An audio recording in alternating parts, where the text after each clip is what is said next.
nhớ cho nó chỉ có xử lý được cái là nó còn đó nè thì cắt sắp lên nó nhìn nó ai thì cắt thì tia đi nếu lúc chỉ năng tôi xem mà cái này còn rất rong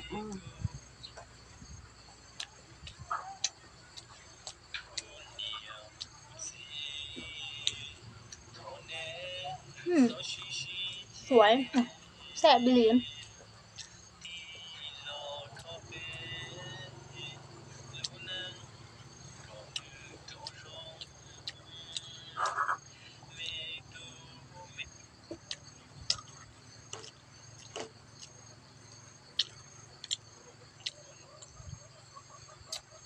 nào thế nào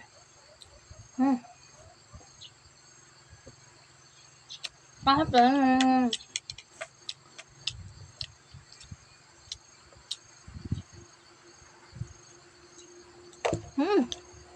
căng cả trâu mọi người nói đấy chui mẹ họ dục thua sao chẳng có đất đâu nè ngon chả trâu à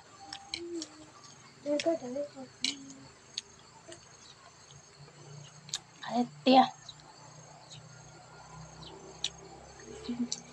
ấy da chó ông thấy không cái tia cho bây giờ cái lấy mẹ số vậy thì nha thì mẹ bây giờ ốp cho ok ốp cho thì số ốp cho này có sao sao tôi cho lấy cho cho nó cho nó có chỉ nhắc là điểm và chú tại là bố nè cho người hùng ạ nó có chưa học con mà đến này chơi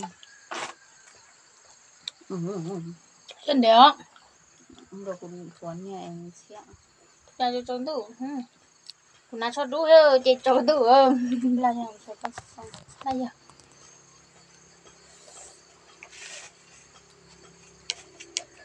thì mẹ số nó sẽ không thể tao phải nói là bên là chị bây giờ con giờ phải á nè không ai phải đi chụp bay làm hả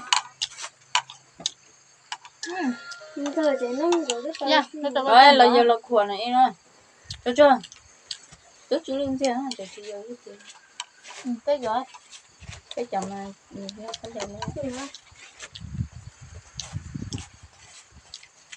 chào tôi chuyện ngâm mưa chào chuyện ngâm mưa kìa em rung ra chứ linh mưa cái ha của tôi chỉ cá mồi cá trẻ mồi nha nè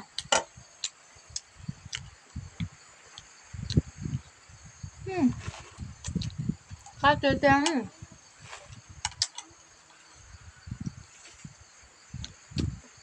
nó mà tròn tròn không mua chơi chỉ tuổi là tao mà chúng ta sẽ không mình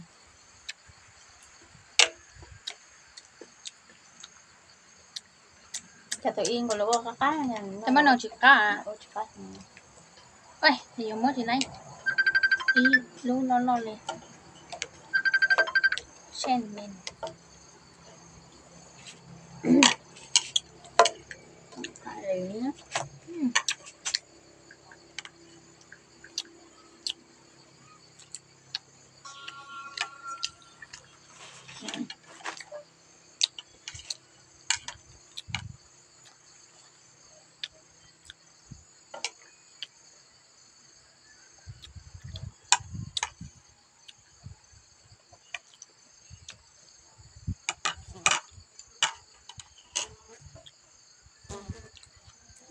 con này của chịu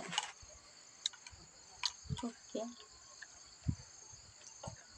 không biết chế kệ trắng trắng trắng à phải cho nó không biết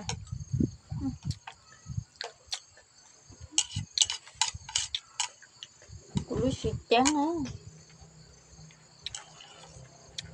nhập vào bên đá thì ná đi lặng của lúc này bỏ của hai á đi cô á đua này này video là hay hồ này. Nhưng mà nhà rồi tông à? Anh của tông mình, cái của mình.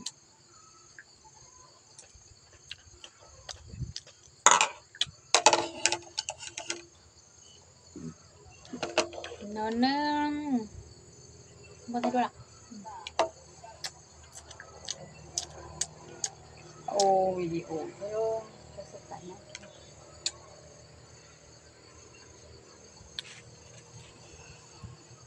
khá không ngầu tại nó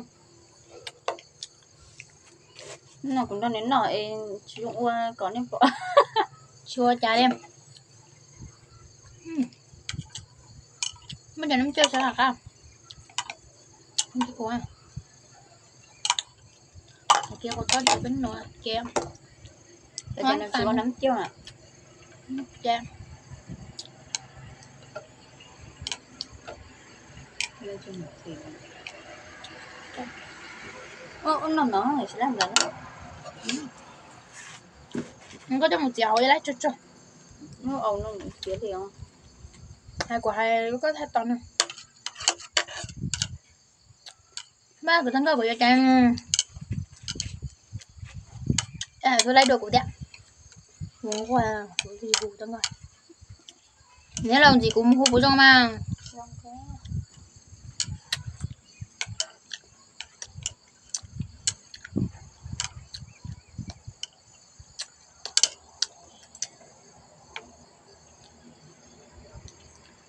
ảnh nó cái tên này chúng ta chết thôi tên nó cũng tục bằng chú đấy có bao giờ nó khẩn dâu khổ tài lắm ạ. nó không thành bao nhiêu của cái trò thế nào số tên lần này luôn nào lần này nè sửa không nếu lần có đừng có thay của gái cô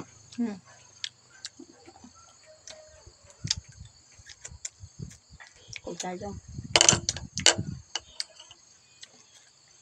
thảo nó hả cái nó xuất thay kia đứa con thứ gì mong cho mình nó cái thử thanh thôi ta kia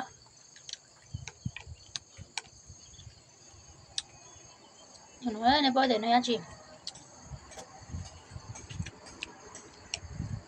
chứ ra miếng nó đi lọt nè em chùa căng rồi được ăn gió là cũng muốn nhẹ về em xin lỗi nếu mà đi lọt nè em chùa căng rồi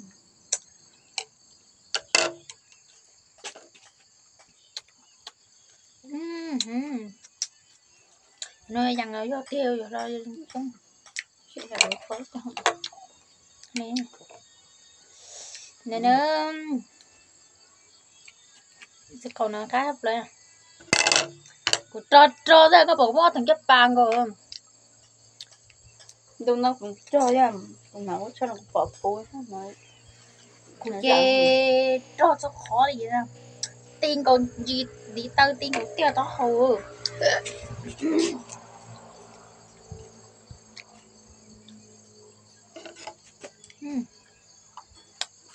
mà kêu nè cũng là một nán sọt luôn bỏ cứ đứt tờ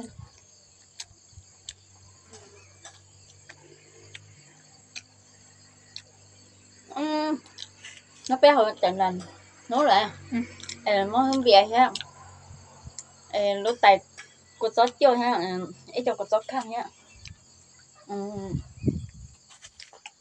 nó cái thứ chợ đấy ha chúng ta cho ha phải chị thì của lấy nó của chó áo lông mà lần trước là chị ta nấu của chó là cái câu chó đã làm tròn tròn con con gì ạ được chứ được rồi chị muốn cho tiền nè chiêu ấy sao số lại à ở trong trẻ đổi in tại chị hết thì con này nọ chưa nó có tóc khó này chị muốn cho cái trời trẻ đổi lên cái trong lâm đèn mà nó có là cá chính này không nó chưa bắt đầu tôi 900 về chị không dám 900 chờ chứ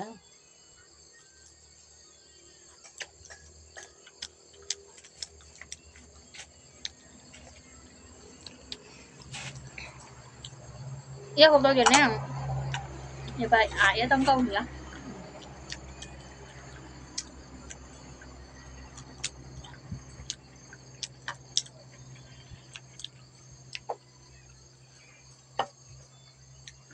Thì sẽ có lớn nha, chỉ lớn ha, mà rằng hay thấu trong cả rằng khéo thay ra rằng có bị thơ tôi.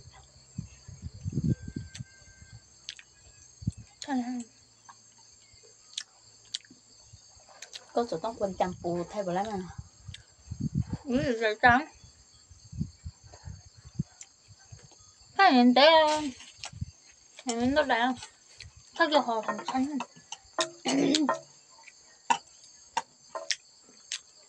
Ta kiếm một thanh câu không? Sao tao cũng muốn là ế rồi. Thôi tao ra cửa xe. Nhưng mà mình cũng Cô bảo mình con thanh câu. không tới sao còn tấn công đến chàng và chồng của tôi vừa thua à. Sao để giá lòng Ở từ sao của con câu à? Xong câu mà của số tao xe.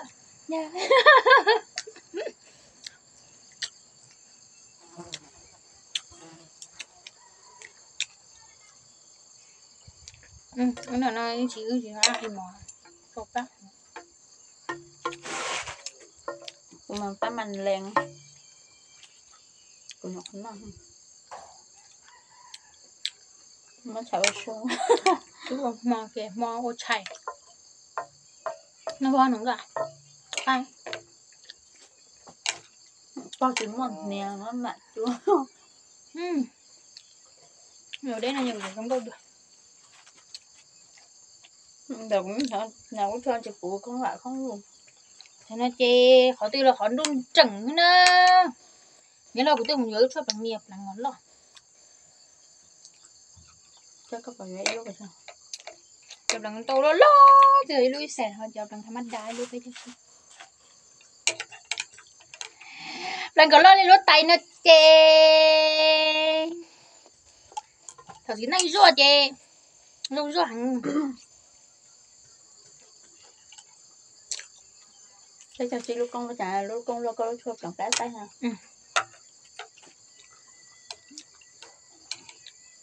Nhiều lần mà cá nhân không mà nó có Đấy chưa? Có xăng lò chê lò cho đi hả? Của tao phát hiện là của họ cũng mua này. Bây giờ là khá xong rồi. Rồi có có vừa lúa lại thay cái lúa gì nữa. Nó có vừa là khá xong mà không nhìn nữa. Nhưng có vừa là khá xong mà không nhìn nữa. Ta chỉ có vừa là khai có mua tao mà. Ê lưu sợ thằng cậu sợ nhiệt chỗ. Chả cái gì nữa mới lưu ta. Bây giờ mua thứ của ai à? Thứ đó hậu bây nó cá cục vùng đó bây bỏ luôn kể lắm mà hả? Luôn kể qua luôn mì bây đi sẽ nhiệt chỗ. Mua tôi sẽ nhiệt chỗ.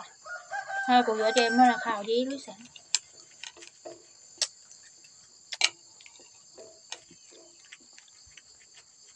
Nó không nặng gì nhưng mà trâu Tôi chỉ lớn này em mà phải với tay rồi. Kể cho yên nó xem Nè im nó tạ giá nó vón rồi nè. Cái gì vậy? Cái gì làm này đâu bao giờ trả tên nó đi. tôi đi đâu có à giờ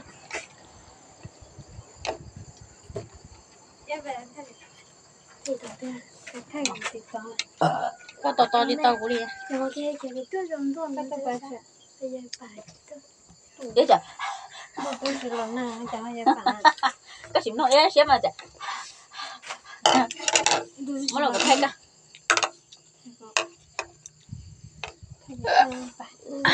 nhà cửa gì cứ tôi phải mất nếu không coi nếu tôi hùa to của cha ô nâng tiền nó ra đâu có sân rồi như phải lính là lính nhiều Giờ mà học gì thì không được cô có chỉ xịt loại này có đi luôn mà ốc cô đi là ốc cầu ilu bếp ốc cầu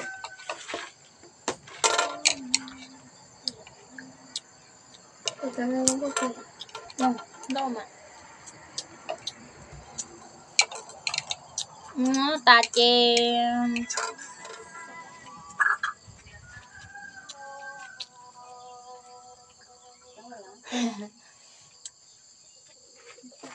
sông cao li yu mà thia chỉ nhỏ nó tê không ca ca ca ca ca ca ca trò của là do nó xứ lấy nên giờ của sông cao đấy mà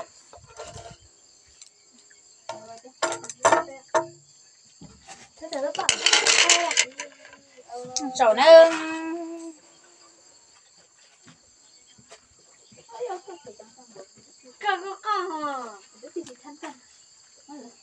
đang thấy chị nào thì nó được sao đi chơi cái chim kế đó ok có lúc học quá cái xin chị đi nào là nó rồi nên tôi lấy cho tôi số nó cái có like có check có tin tan nghe subscribe phụ cho cụ thia ổn đây thằng cho ra share mấy cái tàu giờ tụi số lọ bỏ tụi số lọ tôm lông tôm nó nè nha tiền lúc tôi nhảy có cụ hung cao ôn nằng sẽ đèn bé là con tật lục là do hai tiền ôn cao khó xia cao lại giả tên đại chị số nó cá hu đâu cụ nè tụi bơi cụ dùng mất cho đầu nó sườn nó sườn chí trâu xa chua ý gì sườn ó sườn chí trâu xa chua ý gì sườn ó sườn chí trâu xa chua ý gì nữa do tiền lúc từ xã tống can có cụ bài hung cao rồi do hai tiền xác định uôn nằng trâu ở nơi trong YouTube còn đang có phía rong gì sau nó cá hù đâu của tụi bố sẽ tông làm tụi có tôi nặc lóng một nhiều hung cao thiên nam của tụi nghèo dù hung cao đâu tầng đời của trong YouTube này à